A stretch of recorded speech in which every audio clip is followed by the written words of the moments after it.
بەناوخوای گەورە بەندە خۆشیار ڕەحیمی مناڵ ئاوایی ژرێژەم دانیشتووی شار مەریوانم. عەلاقەی من هەر لە مناڵیەوە بوو وەڵا وەلێم پاتەوە جێکرد لە دیابووین بە ئەنجمەنەکان ئاشناییم نەبوو، هەربازم هەر لە ماڵە قەلەمزەل و مەرەکەب و شتم بوو وەلم بە سوورەت مقەدەماتی و چت بوو. تا اینکە ساڵ ٩ هاتینە مەریوان ئاشنا بووم تەک ئەنجمەن خۆشنویسان مەریوانە. هەربازم هاتوچوی ئەنجومەن خۆشنویسانمە کرد نەگەین کە باتەوە جێوەگەیانە فرە لە مناحی جینێکینەوە علاقەمەندی خۆم فرە بوو یعنی ئەومە علاقەمەندیم بوو باوەڕکە بە مدە 2 ساڵ ممتازم تەواو کرد بە مدە 2 ساڵ ممتازم تەواو کرد ئیسە تەمارەوەمە کە 2 ساڵ بگوزارێت لە ممتازا فۆقە ممتاز چم فۆقە ممتاز خروج بم نەگەین ممتازم تەواو کردگا ئیسە هونەرجۆی فۆقە ممتازم وەڵام من لە ئەنجومەن خۆشنویسانە ئوستاد یادگار خەیام کە ئیسە خۆی ڕئیس ئامۆزش ئەنجومەن خۆشنویسان کولێرانە بە مدەت 1 ساڵ بعدێجا و ئوستاد محەممەد بەهرامی واقعان زەحمەتێ فری کێشا بووم وڵا مشەواقم منەوەی کە ئێن بێژم کاک عادڵ مرادی کە مناڵ ئاوایی خۆمانە مەعالێممان بوو واقعان بەڕاستی فرەینی کرد یانێ من ئیسا ئۆلگو مشەواقم کاک عادڵ مرادی بوو لە ئاوایی ژرێژە باوەڕکە خۆشنویسی تەفرێحە بۆ من نەزانی چێژم لە هەر مۆقعدا خۆشحاڵم بازم بەچمە سەر خۆشنویسی غەمگین بمەچمە سەر خۆشنویسی باوەڕکە چونکە بەخاترێگە ئەغڵب تەنیا زندگیەکەم باوەڕکە شەو ڕۆژ وەختە سەعات 4 ساعت یان دا 4 ساعت ئەنووسم باوەڕکە یانێتە بێژم تەواو تەفرێح و سەرگەرمی هەرچیشت منە خۆشنویسیە کاتی نووسین قورئانەکە واقعانەوە کە ئەو ڕۆژە 6 ساعت دا 7 ساعت وەختم بۆ دانیە زانی چێژم واقعان یانێ ئەوەی کە بێژم فشارم بۆ بێ فشاریان چنانیم بۆ نەهاو ئەوەی کە مەسا من بێم ئەو وەرەقەی کە 90 دەرەجە داینم کە شەڕ ڕوو بەخۆم بێتێم 45 دەرەجەیەکەمەوە یانێ من موج دەسم و ئەموسەکانم کولەن سابت بوو نەزانی چێژمەشێ باڵم جەرخێنم بۆی بەجێگەی موج دەسم و ئەموسەکانم جەرخێنم بۆ یەشێ بێم باڵم جەرخێنم بۆی یاشە بێم ئارەنجم جەرخێنم بۆی مەسەن بۆ باکان بەجێگەی بێم ئەموسم بۆ مەوانەشە بێم کولەن شانم بۆ مەوە خاطرەوەی کە مەحدودیت دەسمە زانی چێژم مەحدودیت دەسمەس کە جمگەکانم ئەوین یانە نەماگەسن سابت بووگە نەزانی چێژم سابت بووگەن یانە مۆچەکان هیچ بوونە حرەکەتێکیان نییە مۆچ هەم دەسم هەم ئەموسەکانم حتا ئارەنجی چم دەرگیر بووە شانێکم دەرگیر بووە من بە خەدمە سالیق کارەکەم وڵای بعدەوەی کە ممتازم گەر ئەم ئینە دایە سەرم کە بتوانم قورئان بنووسم یانە وتم بێم بە خەد ملی خەد نەستەعلیق کە خەد ملی ئێرانەوە لەم بازە هێشتا سەب نەبووە لە ئێرانە چون نەستەعلیق هێشتا سەب نووە لە ئێرانە درۆسە خەد ملیمان نەستەعلیقە وتم بێم ئەو کارە هینەکەم وڵای شرۆ کتابەت کول قورئانم کرد بە مدەت 18 مانگیش تەواوم کرد بە مدەت 18 مانگ ڕۆژێ 6 تا 7 ساعت فقط ئەمنووسی لە دوای قورئانەکە تەواو بوو ئەسڵەن بردم مەسەڵەن سەردان فەرمانداریمدا ئەسڵەن حەمایەتیان نەکرد ئەو شۆنگەلەی کە لازم بوو بردم ئەسڵەن حەمایەتیان نەکرد منیش بازم لە ماڵە دانیشتم بۆ خۆم وتم ئەمەسەڵەن پەیگیری بازێ کار و مەسایلم نەکرد بۆ حەمایەت و بۆ سەحافی و بۆ جۆرە شتگەلە پێشمەوەی کە من یاندا قورئان بنووسم علاقەمەندی خۆم بە خۆشنویسی بووە زانی چێژم وتم بێم خەد نەستەعلیق بخەمە ناو خەد قورئانی کە بە خەد سولس و نسخ کە قبلە نووسیاگە بێم خەد نەستەعلیقین کەم کە ئەوەڵین مەحلولێک مشاهد لە جیهانە ئەم کارمە کردوێت ئەوەی مەحلولمە چون واقعان ئاگاییم نییە ئەو ئۆستادە گەورە گەلەی شایکن فرەکەم بە خەد نەستەعلیق ئەم کاریانە کردگە نە بە سوورەت کتابەت کولی بە سوورەت مەسەڵەن چەند جۆزئی چەند سوورەی هاتوونە کاریانە کردگە من هاتم خەد نەستەعلیق وتم علاقەمەندیەکم و بیخەمە ناو خەد بیخەمە ناوین قورئان کە خەد ملیە لە هەر کارێکە ئێستا نەک لە خۆشنویسیە باوەڕکە ئەوەڵین مەرحەلە علاقەمەندیە کەسێک علاقەمەندی نەوێت تااقەتی نامێنی لەسەر کارەکە ئەو تەحەمڵ و تااقەتیە نامێنێ جێتێڵی ڕۆژێ زانی چێژم وەلەم کەسێکە علاقەمەندی بێ باوەڕکە ڕۆژ بە ڕۆژ پیشرەفت دەکات من خۆ دەخۆم چون علاقەمەندیم بوو نەبوو ئەو کەسگەلەی کە مەسەڵەن ئاموزش منیانەدا نەبوو خۆم هیچ گونە فشارێ نەیە ئەوەی کە دانیشتم ڕۆژانە 2 ساعت 3 ساعت دانیشم ئەسڵەن هیچ گونە فشارێکم نایە فقط علاقەمەندی بە نەزەر من علاقەمەندی و ئەو ئەستعدادە و کارتە ببێت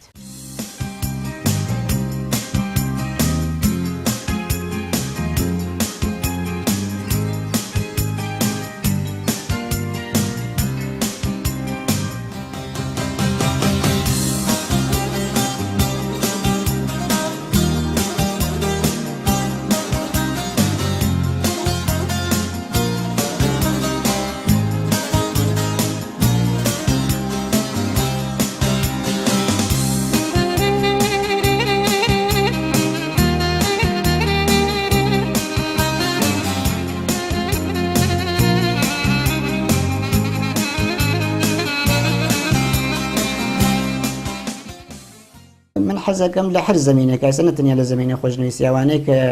معلولیەتێکیانەز یا کەمەندامیەکیانەز یانە باوەڕکە لە هەر زمینێکە بچنەشان ئەو استعداد و علاقەمەند خۆیانە مطمئن بە ڕۆژێگەیان پێ ئەسڵ محدودیت معلولیت نییە محدودیەتە شاید محدودیت هیچ نەیەت مطمئن بە محدودیت هیچ پێش نایێت درۆستێژن معلولیت محدودیت نیست ناتەوانیست نە ناتەوانیە نە محدودیەتە باوەڕکە هیچ کامیان نییە ئەمە هاتکە مەسەن شعارێکیان داگەژن معلولیت محدودیەتە ناتەوانی نیست وەلێ منەژم محدودیت هیچ نییە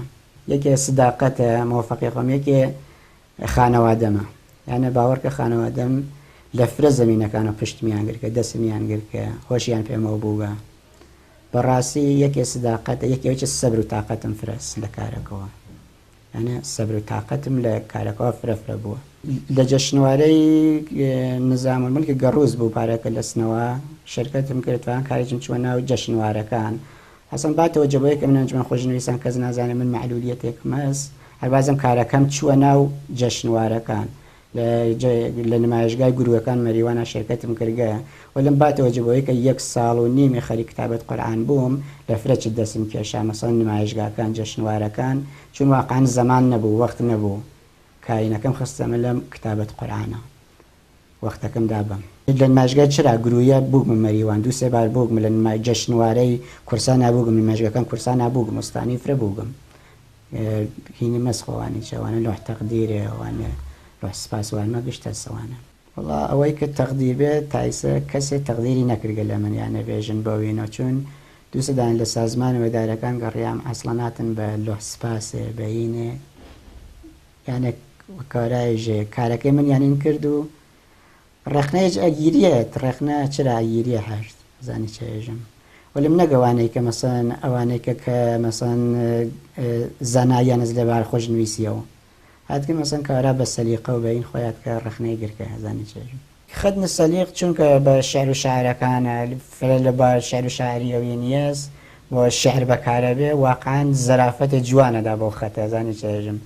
یانە علاوە بەرەوەی کە مەتنەکە جوانە زەرافەت خەتەکەی چون زەرافەتێکی هاتیە زەعف و قووەتی هاتیە زەریفیە هەناو خەتە واقعاً دوو بەرابەر زەریفی یانە هینەدا بۆ مەسەن بەو شعرەی ساسمان مەسەن شعرەکە دەرگ ناکە وەلێن واقعاً بەخاترەوەی کە بەخەدنە سالیق نووسیاوە یانە بازم تەوەجێی بیشترەکە بەو بەیتە شعرە یا بەو چەند مەسرع شعرە ئەوڵین سوورەی کە هەر لەبەرەوە کتابەت کول قورئانی چکەم ئەوە سوورەیە لە حەمد گربارێ بۆ نمایشگاکان هەمیشە کتابەت ئەبێت ئەغڵب بۆ سادەکانی جێنووسن ئەوڵەنەتر من هاتم کتابەتم کرد لە حەمدە شتوام کرد ئەوە نەبوو مەسەڵەن جابجایەکی تیاوێ مستەقیم شروعم کرد لە ئەوڵەوە تا ئاخری وتم بتوانم یەک سەفحە نووسم توانم گشتی بنووسم ئەوەی کە هاتم شروعم کرد واقعانەتر دەستم لێ نەکێشە حتا لە فرە لە مێمانیەکانیش گوزەریام لە فرە لە بەرنامەکان گوزەریام یعنی حتا مێمانی مەڵبران نەیە چوم تەنیا خۆمە دانیشتم بۆی فەقەت کتابەتمە کرد وەڵا ئەوەڵەن وتم حەمایەتێکم لێ بکریە دەزانی چێژم مەسەن سەود بە ناومەوە چون واقعەنە وڵی معلولێکمان کارمە کردوێ ئێستا نەتەنیا معلولێکیش هەر ئینسانە سالمەکانیش بە خەدنە سالیقە و کارە ناکەن واقعا نایکەن بە سۆلزەیکەن بە نەسخەیکەن وەلەم بە سۆلز نەیان کردگە وەلەم حەزەکەم حەمایەتێکم لێ بکریە کە بازم مەداوام بتوانم چنین کارێتر ئەنجام بم ئەم ساڵم کارگەلە ئەنجام بم و بازم بێم دووبارە نوویسیکەم و بە فۆنتێتر بە ڕەوشێتر واقعا حەمایەت ماڵی شەرتە بۆم مەزانی چێژم حەمایەت ماڵی یەکێکی سەبتیش بێت بەناومە هونەر خۆشنوویسی هونەرێکە فرە زەمانبەرە واقعا زەمانبەرە هەر کەسێکیش نییە